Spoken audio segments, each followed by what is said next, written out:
Welcome, gentle listener, and a warm thank you for setting aside this time for quiet rest.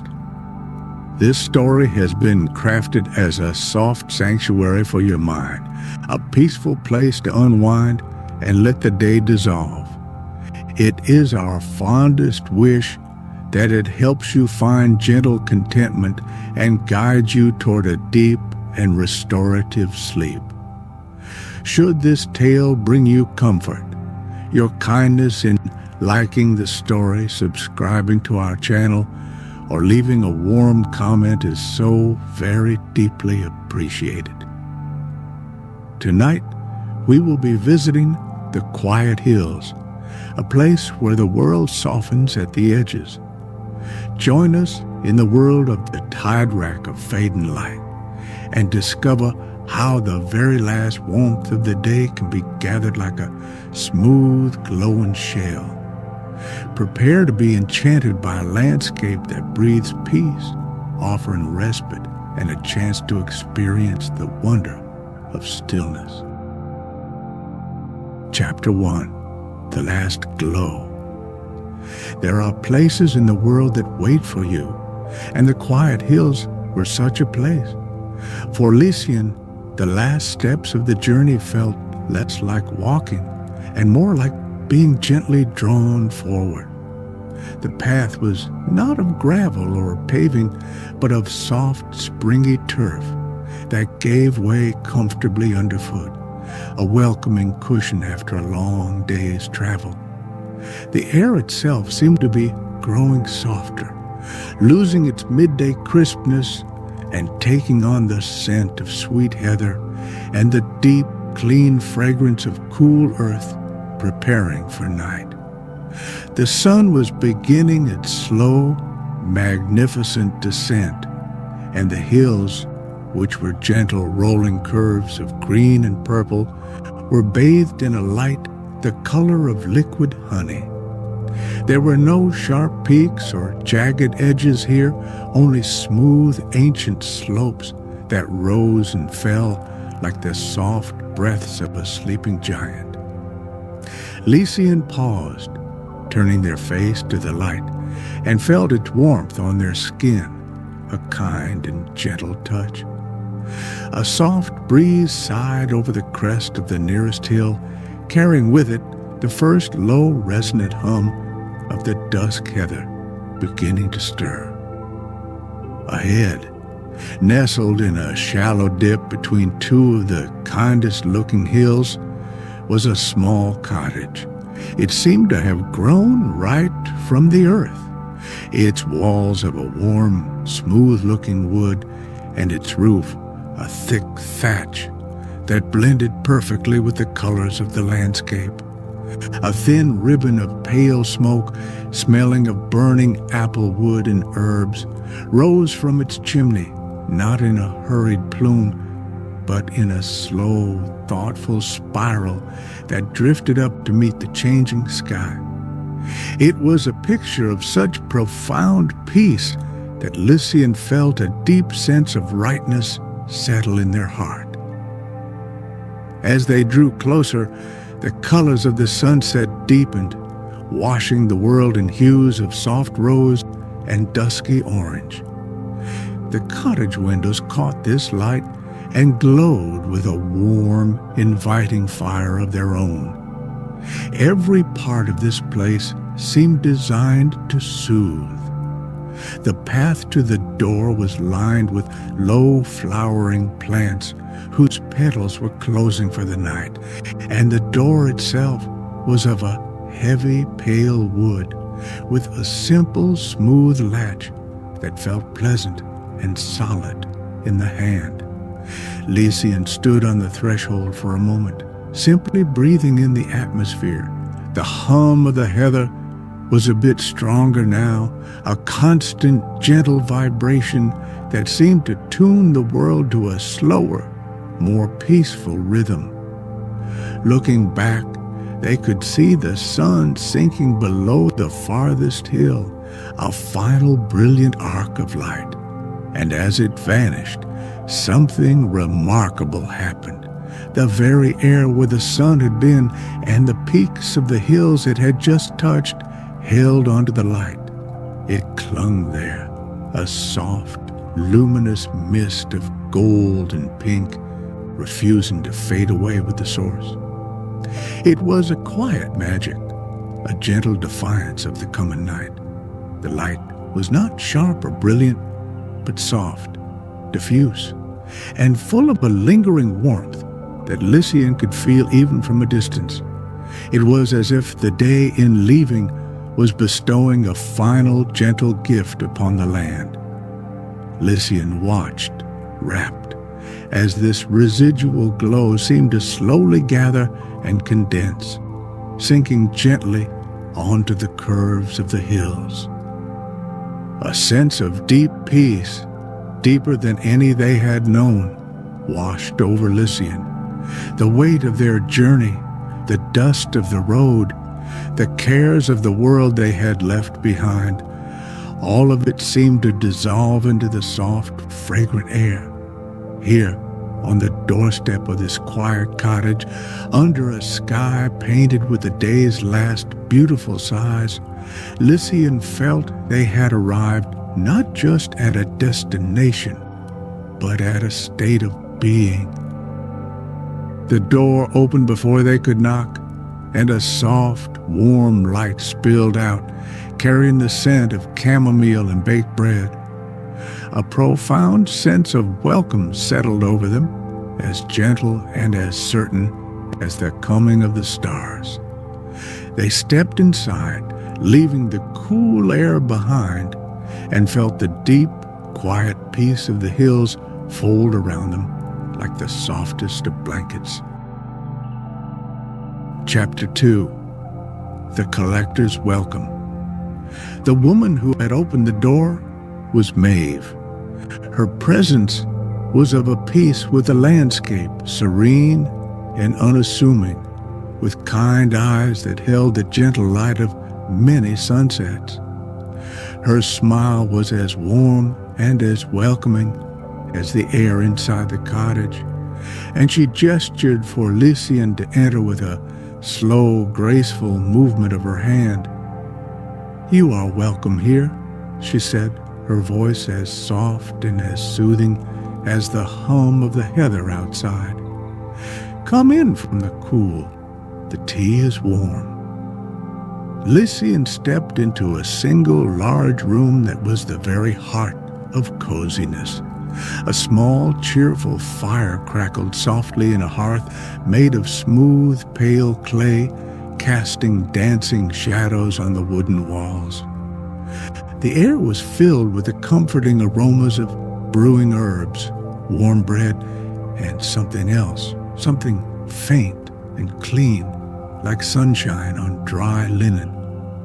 Maeve handed Lycian a thick ceramic mug filled with steaming, fragrant tea, and the warmth seeped into Lycian's hands, a wonderfully grounding sensation. What truly captured Lycian's attention, however, were the shelves that lined the walls. They were filled not with books or pottery, but with a collection of the most beautiful objects Lycian had ever seen. They were smooth and varied in shape, some like flattened, perfectly round discs, others like curved, hollowed shells, and they all glowed with a soft, internal light. Hues of rose, gold, pale orange, and soft violet mingled together, filling the room with a gentle, ever-shifting luminescence that was profoundly calming to behold. Maeve followed Lycian's gaze, her kind smile widening. "Ah, the collection," she murmured, her voice full of a quiet affection. "These are the gifts of the day, the Tidewrack." She picked up one of the objects, a beautiful piece the color of a ripe peach, and held it out. "The last of the light and warmth, gathered up by the hills as the day says its farewell. Here, you can hold it." Lycian took the object from her. It was surprisingly light, and its surface was as smooth as sea-worn glass, and it was warm. A gentle, steady warmth radiated from it, not hot, but like the feeling of a sunbeam on your closed eyelids. It was a warmth that felt alive and deeply peaceful. Lycian cradled it in their palms, utterly captivated by the simple, profound wonder of it. The hills have always been collectors, Maeve explained softly, her voice a gentle counterpoint to the soft crackle of the fire. They are old and patient, and they know how to hold on to beautiful things. Every evening, when the light fades, it leaves these little memories of itself behind for us to find. She gestured to the vast collection on those shelves. Every piece is a moment from a day. Some hold the bright gold of noon, others the soft violet of the deepest twilight. Lycian looked from the glowing shell in their hands to the peaceful face of their host. Everything about this place, from the soft turf outside to the gentle woman before them, was dedicated to a quiet, simple beauty. The very idea that one could hold a piece of sunlight, a remnant of a day's warmth, was so full of innocent, gentle magic that it filled Lycian's heart with a quiet joy. They spent the next hour in the warm comfort of the cottage, sipping tea while Maeve spoke in her soft, melodic voice about the hills. She spoke of the different kinds of light, and how rainy days left behind pale, pearly Tidewrack, while the light of a harvest moon would sometimes leave a gift of pure silvery white. It was a conversation of gentle marvels, a sharing of simple, profound secrets that made Lycian feel as though they had been welcomed into something ancient and good. As Lycian sat in the comfortable chair, the warm mug in one hand and the gently glowing piece of Tidewrack resting on the table nearby, they felt a sense of peace settle over them, deep and true. The journey was over. They were here, in this haven of soft light and gentle warmth, and it felt like coming home. Chapter 3. Gathering the Light. Just as the last hint of color drained from the western sky, leaving behind a deep, velvety canvas of indigo, Maeve touched Lycian's arm gently. "It is time," she whispered, her voice full of a quiet excitement. "The air is cool and the earth is ready. The best gifts are found now." She handed Lycian a small, soft bag made of woven reeds, its texture pleasant and natural in their hands. They stepped out of the warm, glowing cottage and into the cool embrace of the night. The change in temperature was a gentle shock, waking the senses. The air was crisp and clean, thick with the sweet, honeyed scent of the now fully awakened dusk heather. The hum of the flowers was more prominent in the deep quiet, a resonant, soothing thrum that Lycian could feel in their chest, a sound that seemed to encourage slow, even breathing. Above, the first stars were beginning to appear shyly at first, then with a brilliant confidence. Maeve led the way, her steps sure and silent on the soft turf. She carried no lantern. The faint starlight and the memory in her feet were enough of a guide. "You must look with more than your eyes," she murmured, her voice a soft cloud in the cool air. "You must feel for the warmth, The day leaves little pockets of itself behind, and they call to you if you listen with your heart. She guided Lycian to a gentle hollow where the purple heather grew in a thick, soft carpet. Here, sheltered from the breeze, the air was still.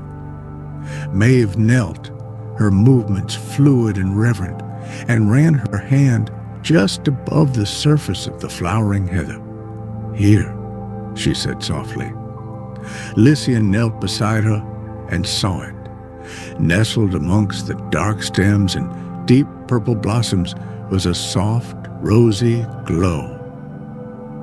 It was a piece of Tidewrack, a beautifully curved shell-like form, pulsing with a gentle, warm light, the color of a perfect sunset. Maeve gestured for Lycian to be the one to gather it. With a feeling of gentle reverence, Lycian reached out. The air around the object was noticeably warmer. As their fingers closed around it, a wave of the most profound and simple peace washed over them. The Tidewrack was wonderfully smooth, and its warmth was like a living thing, a small contained piece of the day's farewell. Lycian lifted it and held it in their palm, watching its soft light illuminate their own skin.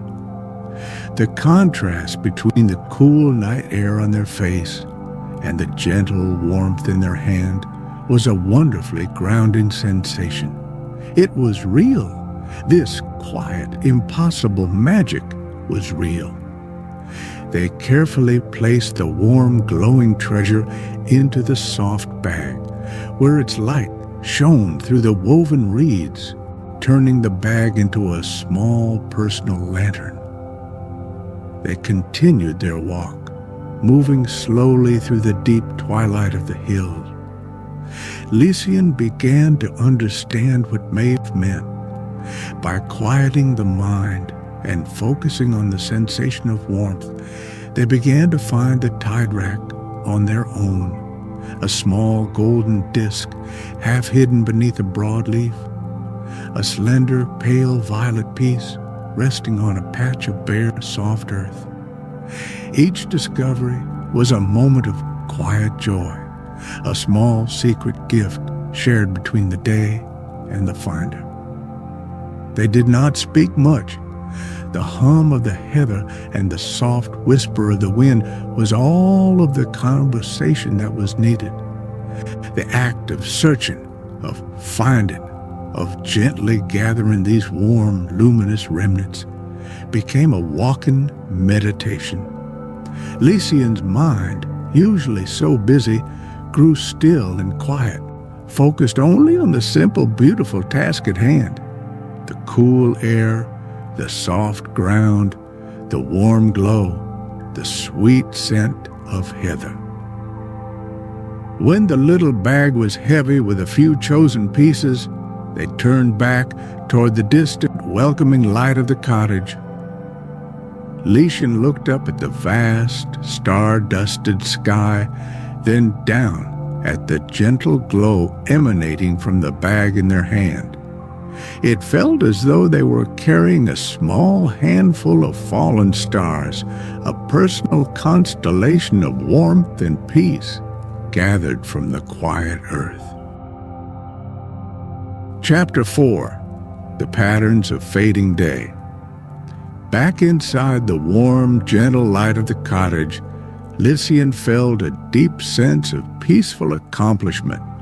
Maeve was humming softly as she prepared another pot of tea, leaving Lycian to their newfound treasures.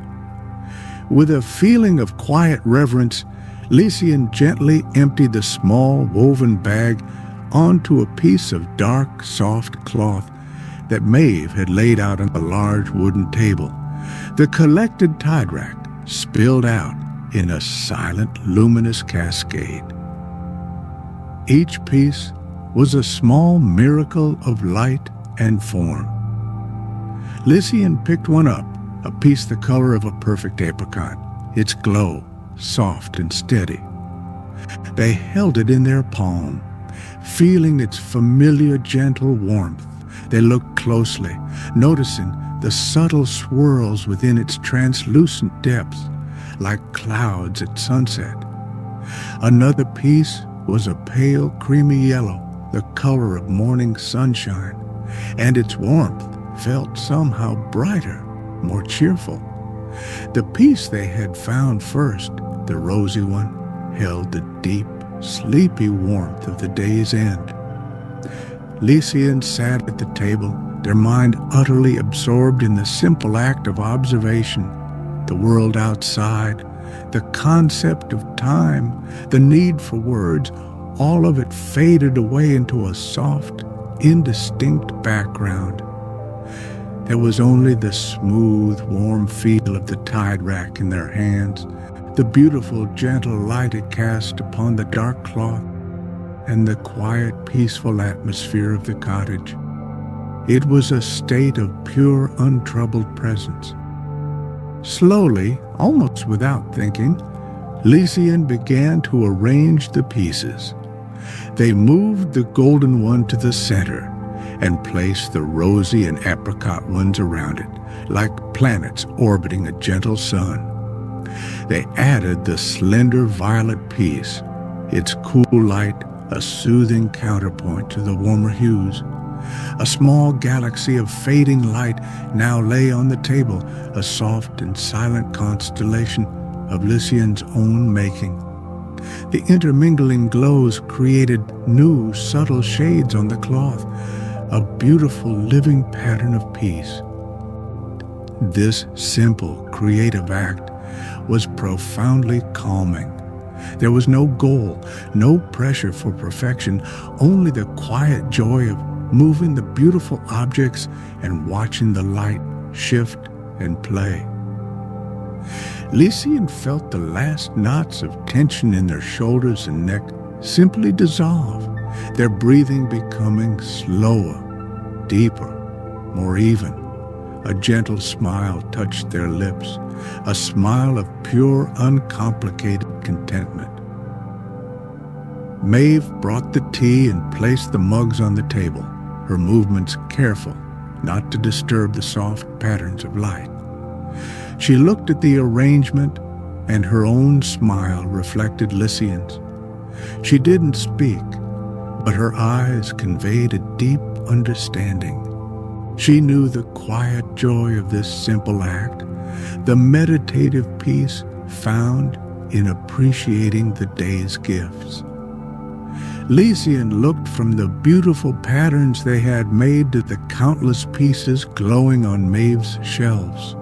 They were looking at a library of days, a history of sunsets and quiet afternoons, a testament to the patient, gentle magic of this place. Their own small collection felt like the first volume, the beginning of a new, peaceful story. The warmth from the collected Tidewrack seemed to fill the space around the table, creating a pocket of exceptional tranquility. Lycian realized their mind was completely quiet. There were no worries, no plans, no memories vying for attention. There was only the now, the warm mug in their hands, the beautiful, soft light on the table, the comfortable, silent companionship of a kind soul, and the deep, abiding peace of the quiet hills. Chapter 5. Carrying the warmth. A feeling of deep, quiet restoration had settled into Lycian's very bones. It was a peace so profound and gentle that it felt like a natural part of them now, as if they had simply remembered a state of being they had long forgotten. The days that followed their arrival were spent in a rhythm of simple, soothing activities, gentle walks in the soft light of afternoon, quiet hours spent reading in a comfortable chair by the fire, and the cherished ritual of gathering the Tidewrack each evening as twilight folded its wings over the hills. On their last evening, Lycian sat with Maeve on the small wooden bench outside the cottage door.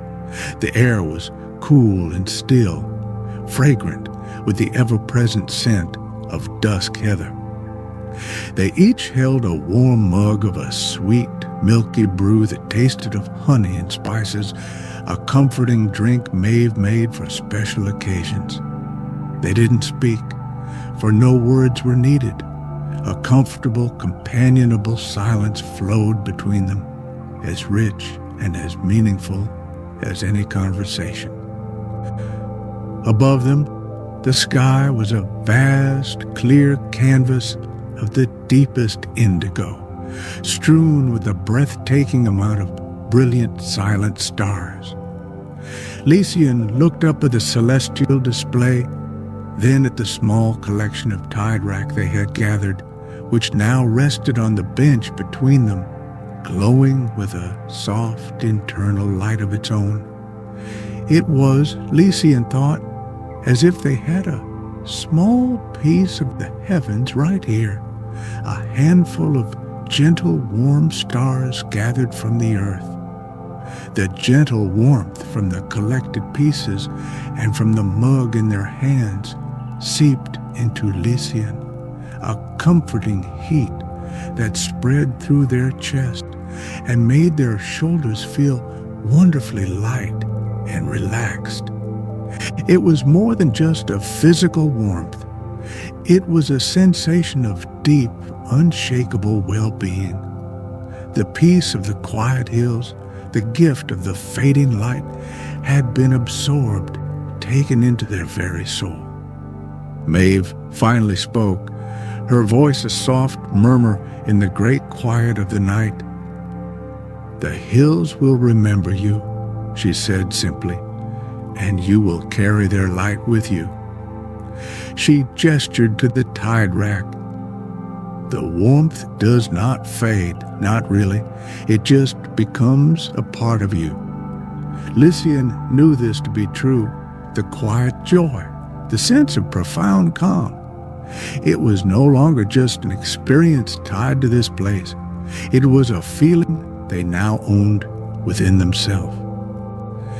Lycian picked up their favorite piece, the rosy, shell-shaped one from their first gathering.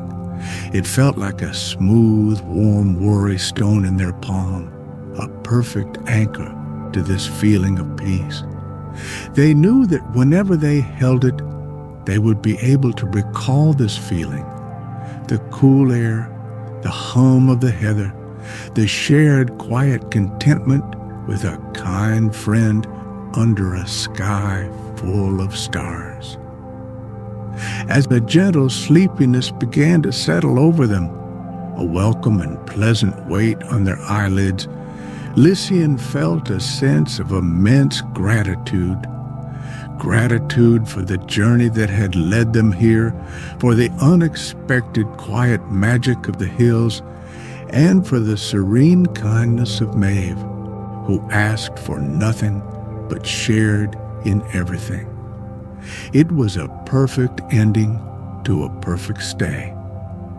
The story of their time here was not one of grand events, but of small, gentle moments that, when gathered together, created a beautiful pattern of peace.